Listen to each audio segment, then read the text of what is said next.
October 4th, 2021. Monday afternoon in Europe, Monday morning in California. At 39 minutes past 3 UTC, Facebook stops existing. Not slows down, not throws an error, stops existing. Instagram goes with it. WhatsApp goes with it. 3.5 billion accounts and nothing on the other end of any of them. You've heard this story. Somebody made a typo and it took down half the internet. There was no typo, nobody fat-fingered anything. What actually happened is stranger, and it ends with the engineers who could fix it standing outside their own building, unable to get in. If you saw the last episode, you know the shape of it. One command, one company, every data center disconnected at once. Their DNS servers worked out they couldn't reach home and did the responsible thing. They took themselves off the map. Off what map, though? That's the part I skip. A DNS server doesn't get deleted.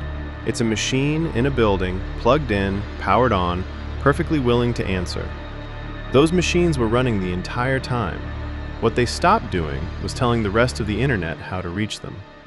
And the system they stopped telling is what this episode is about. The internet is not a network. It's networks, plural. About 80,000 of them, all separate, all owned by somebody different. Your internet provider is one. Google is one. Facebook is one. Think of them as islands. Nobody is in charge of connecting the islands. There is no map. There is no office you can call to get one, and no machine anywhere that holds the whole picture. What there is instead is gossip. Every island has a town crier. He stands on the shore and shouts across the bridges. These addresses are mine, route through me. The neighbors hear it, write it down, add themselves to the path, and shout it onward. That is Border Gateway Protocol, BGP. And every router on Earth builds its entire picture of the internet out of what the criers said. There is no verification step in there. If a crier says a thing, the internet believes him. And if he goes quiet, the internet forgets. This is the protocol the world economy is sitting on. Sleep well. So, Facebook, that Monday. Routine maintenance on the backbone, which is the private network joining their data centers to each other. An engineer runs a command to check how much spare capacity that backbone has.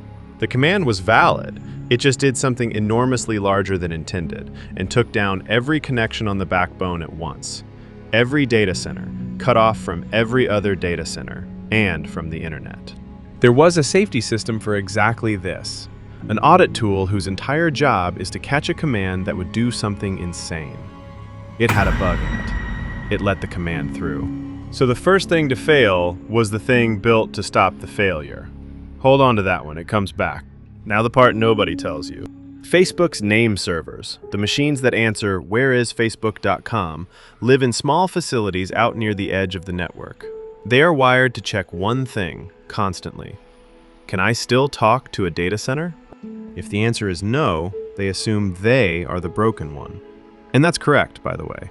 A name server that can't reach home is about to start handing out stale answers, so it does the polite thing and takes itself out of rotation. It tells its crier to stop announcing it. Every one of them lost the backbone in the same moment. Every one of them reached the same sensible conclusion, and every crier went quiet at once. At 58 minutes past 3 UTC, the routes to Facebook's name servers were gone from the global routing table. Not blocked, not timing out, absent.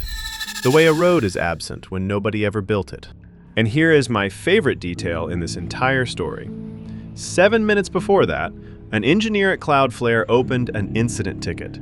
The title was DNS Lookup Returning Serve Fail. They assumed they had broken their own resolver. It did not occur to anybody that Facebook could simply be gone. From the librarian's desk, it looked like this. She picks up the phone to call Facebook's library, and the line doesn't ring. It doesn't fail either. There's just nothing on the other end. Then 3.5 billion devices did what devices do. They retried. Your phone does not accept a failure.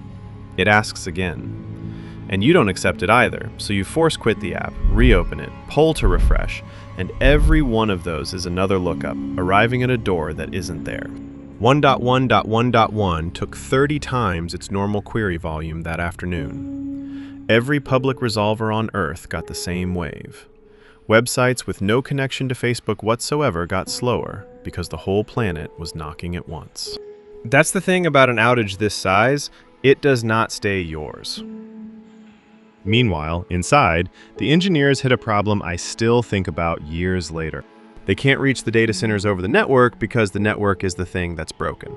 Fine, that is what out-of-band access is for, a separate way in that does not depend on the broken thing. Theirs went down with it.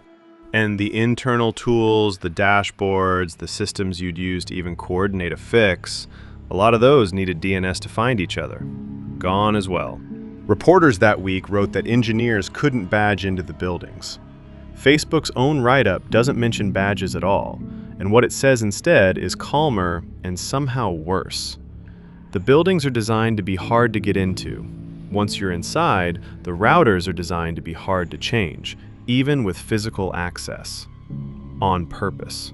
Every one of those was a good security decision. On that Monday, all of them together are the reason this took hours instead of minutes. Their words, near enough, it was interesting to see how that hardening slowed us down. So somebody got in a car, somebody talked their way into a building, somebody put actual hands on a router. That's the story. Now let's go and look at the evidence. Goggles on. This is a public looking glass, a real router, somewhere out there, that lets strangers read its routing table. Here is Facebook's network as it stands today. The address blocks it announces, and the chain of networks you'd cross to get there. That number at the end of the chain is the island's ID. Every network on the internet has one, and it is the closest thing to a name that routers actually use. That one is Facebook's, and it hasn't changed since. Here's Cloudflare's published graph from that afternoon. Announcements on top, withdrawals underneath, and you can read the exact minute the criers stopped talking. Below it, their resolver's query rate going vertical. One island sinking and the tide hitting everybody else on 2 charts. Last one, trace route. Every line is one hop, one handoff from network to network. That's the gossip made visible. That path exists only because each of those routers was told about it by the one before. 4 things, and they're the same 4 whether you run 80,000 servers or 2. 1. Your DNS should not live or die with your network. If the thing that tells the world where you are can only be reached through the thing that's broken, you don't have DNS. You have a rumor.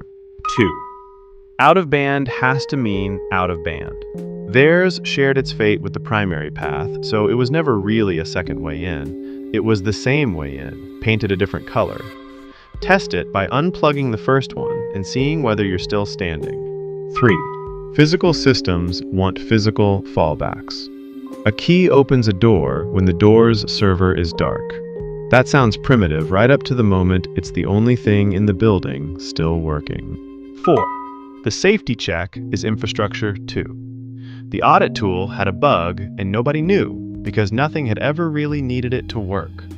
Test the tester. Write those down. Future you at 3 in the morning is going to be extremely grateful. They got the backbone back a little after 9 in the evening, UTC. Then they had to be careful because switching everything on at once is its own disaster. The data centers had dropped tens of megawatts of power draw, and slamming that back could have taken out the electrical systems and the caches on the way up. So they brought it up slowly, and they'd practiced for that. Not for this exactly, they had never once simulated losing the whole backbone, but they run drills where they deliberately switch a region off, and that's why the recovery didn't turn into a second outage. Facebook was resolvable again at 20 past 9 UTC. Call it 5.5 hours dark, and closer to 7 before everything was properly itself again. What did it cost? Depends entirely who you ask. Estimates that week ran from about $3 million to $100 million, which mostly tells you they were guesses. Anyone quoting you one figure is quoting somebody's arithmetic, not a receipt. And there was no typo. There was a valid command, a safety tool with a bug in it, and a fleet of servers correctly deciding they were too unhealthy to be trusted. Every component did more or less what it was designed to do. That's usually how the big ones go. Not one villain, just a lot of reasonable decisions, holding hands. Next time, your computer is lying to you about your files. Deleting doesn't delete, and I'll show you where it went. Back up your stuff. Root out.